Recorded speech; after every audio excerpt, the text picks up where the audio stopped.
Meenakshi YouTube channel చూస్తున్న వారందరికీ ధన్యవాదములు. నమస్తే. చాలా వీడియోలు చేసి పెడుతూ ఉన్నాను. మరి నచ్చినట్లయితే లైక్ చేయండి, షేర్ చేయండి, సబ్స్క్రైబ్ చేయండి. అన్ని రకాల వైభోగాలు సరైన సమయంలో అనుభవించాలంటే దేవగురు బృహస్పతి జాతక చక్రంలో ఎలా ఉండాలి? మరి ఏదో ఒక రాశిలో ఉంటారు, అది ముఖ్యం కాదు. ఇప్పుడు జన్మలగ్నం నుంచి మనకి మేషం నుండి మీనం వరకు ఏదో లగ్నములో జన్మించి ఉంటాం, అలాగే ఏదో రాశిలో జన్మించి ఉంటాం, ఏదో నక్షత్రంలో జన్మించి ఉంటాం.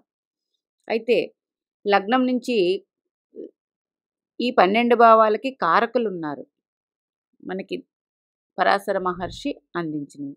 లగ్నానికి రవి అయితే 2, 5, 9, 11 భావాలకి దేవగురు బృహస్పతి గురుడు, తృతీయానికి షష్ఠానికి కుజుడు, చతుర్థానికి చంద్రుడు, సప్తమానికి శుక్రుడు, అష్టమ వ్యయాలకి శని భగవానుడు, దశమానికి బుధుడు కారకుడు. కారకుడు అంటే అది మనకి రాశితో పని లేదు, ఆ భావాలకి కారకత్వం వహిస్తారు. అంటే కారకుడు గురుడు ముఖ్యం అన్నమాట. గురుడు ముఖ్యం. అందుకే జాతక చక్రంలో దేవగురు బృహస్పతి నీచపడకూడదు. నీచపడినట్లయితే ఏదో ఒక భావం మీద అతని యొక్క ఇంపాక్ట్ అనేది ఉంటుంది. మరి ఇప్పుడు ఈ కారకుడు మీ జన్మలగ్నం నుంచి ఎక్కడ ఉన్నారో ఫస్ట్ రాసుకోండి.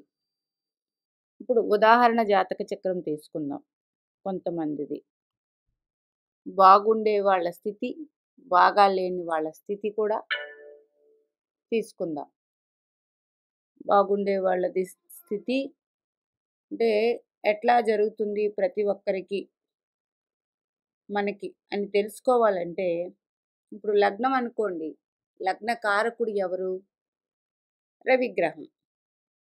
మరి ఈ రవిగ్రహం ముఖ్యం జాతక చక్రంలో. ఇప్పుడు 1995 డిసెంబర్ నెల జన్మించిన వ్యక్తి మేషలగ్నంలో జన్మించారు. మేషలగ్నానికి భాగ్యాధిపతే గురుడు. భాగ్యాధిపతి గురుడు భాగ్యంలో స్థితి పొందితే వీరికి అన్ని రకాల భోగభాగ్యాలు ఆ దశే కాదు జీవితాంతం అనుభవిస్తారు. ఎలాగండి ఇది చెప్పగలుగుతున్నారు? లగ్నం నుంచి గురుడు భాగ్యంలోనే స్థితి పొందారు అంటే లగ్నం నుంచి ద్వితీయాధిపతి, లగ్నం నుంచి పంచమాధిపతి, భాగ్యాధిపతి, లాభాధిపతి. ఈ వ్యక్తికి గురుడు కోణంలో స్థితి పొందారు. 100% ఈ జాతకం మొత్తాన్ని కాపాడేస్తారు. మరి అలాగే ఇదే గురుడు రవి పంచమాధిపతి గురుడితో కలిసి ఈ వ్యక్తికి ఇక్కడ ఉన్నారు. ఉంటే ఏమవుతుంది? కోణాధిపతి ఈయన కూడా కోణంలోనే స్థితి పొందారు. అంటే మీ పంచమాధిపతి గురుడి నుంచి 1, 2, 3, 4 రవి కేంద్రంలో ఉన్న ఇక్కడ మిథునంలో ఇదొక కేంద్రం. లగ్నం నుంచి తృతీయం అది గురుడి నుంచి కేంద్రం లేదు. ఇదే రవి కోణస్థితి లగ్నంలో ఉన్న లేదా పంచమంలోనే స్థితి ఉన్న వీరికి అత్యంత రాజవైభోగం ఉంటుంది. ఇట్లా మరి వీరికి గురుడు భాగ్యస్థానంలోనే ఉన్నారు మేషలగ్నం అయ్యి. మరి మొత్తం ఈ జాతకానికి అన్ని శుభాలే. జనవరి నెల, ఆ నెలలో మీరు గ్రహాలు చూసుకోండి, మీకు అర్థమైపోతుంది. గురుడు దేవగురు బృహస్పతి మకర రాశి, శుక్ర, బుధ, రవి, శని భగవానుడు తృతీయం, కేతువు, కుజుడు, లగ్నంలో చంద్రుడు, రాహు అష్టమంలో మేషరాశిలో ఉన్నారు. ఇది వీరి జాతకం. పంచమం కాబట్టి, పంచమాధిపతి కాబట్టి ఈ వ్యక్తికి సంతానం అనేది ఇబ్బందికరంగా మారింది. ఇది నా దగ్గరికి వచ్చిన జాతకం. ఎందుకు బాగోలేదు ఏ విషయాలపైన అనేటప్పటికి ధనాధిపతి అనుకోండి. 1985 సంవత్సరం ధనస్సు లగ్నం, గురుడు నీచపడ్డారు.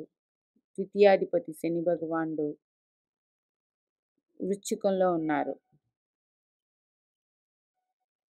అంటే ద్వితీయాధిపతి ఈ గురుడి నుంచి 1, 2, 3, 4 నీచపడినప్పటికీ శని భగవానుడు 5 వృషభ రాశిలో ఉంటే అద్భుతమైన ఫలితాలు, ధనానికి బాగుండేది.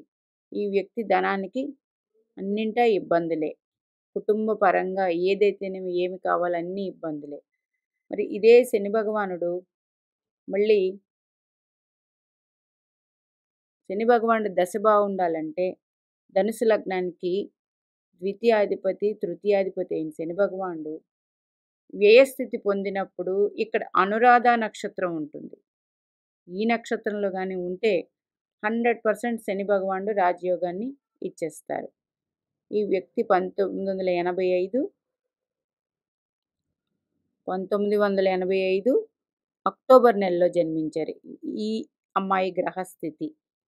ఈ అమ్మాయికి కూడా వివాహం అవ్వలేదు. అది ప్రస్తుత జరుగుతున్న గ్రహ దశల కారణంగా. సప్తమాధిపతి బుధుడు, ఆయన కూడా స్థితి బాగాలేదు. ఇదిలా ఉంది. మరి 1 బాగున్న జాతకం, 2 బాగోలేని జాతకం మీకు ఉదాహరణ ఇచ్చి ఉన్నాను. మరి ఒక్క వ్యక్తికి తులాలగ్నం, గురుడు ఈ లగ్నానికి ఆధిపత్య పాపి, ఈయన కుంభంలో ఉన్నారు. అంటే లగ్నాది కుజుడు భాగ్యస్థితి పొందారు. అంటే 1, 2, 3, 4, 5 వెరీ గుడ్. అంటే ధనానికి వీరికి ఎప్పటికీ లోటు ఉండదు, జీవితాంతం అద్భుతంగా ఉంటుంది. అదే ఈ శని భగవానుడు కూడా ఇక్కడే ఉన్నారు.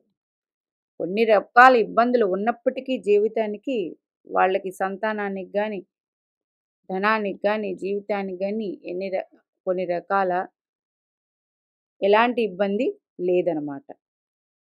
మకర లగ్నం, లగ్నాధిపతి శని భగవానుడు ద్వితీయంలో ఉన్నారు. గురుడు మేషరాశిలో ఉన్నారు. 1, 2, 3, 4, 5, 6, 7, 8, 9, 10, 11.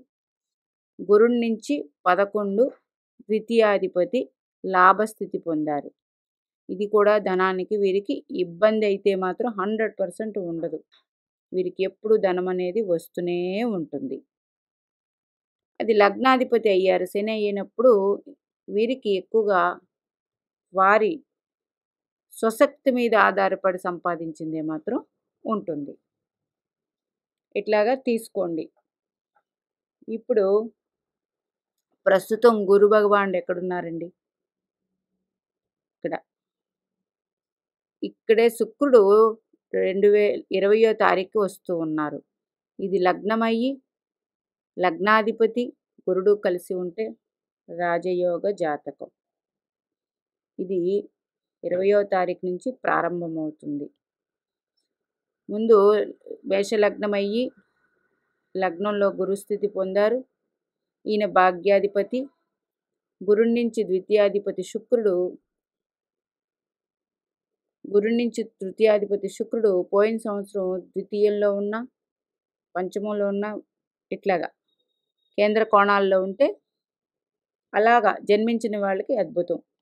మరి గురుడి నుంచి పంచమాధిపతి రవి లగ్నంలో కలిసి ఉన్నారు. ఇది అద్భుతమైన రాజయోగం. ఇది పోయిన నెల వరకు గురు రవులు ఇద్దరూ కలిసి ఉన్నప్పుడు జరిగింది.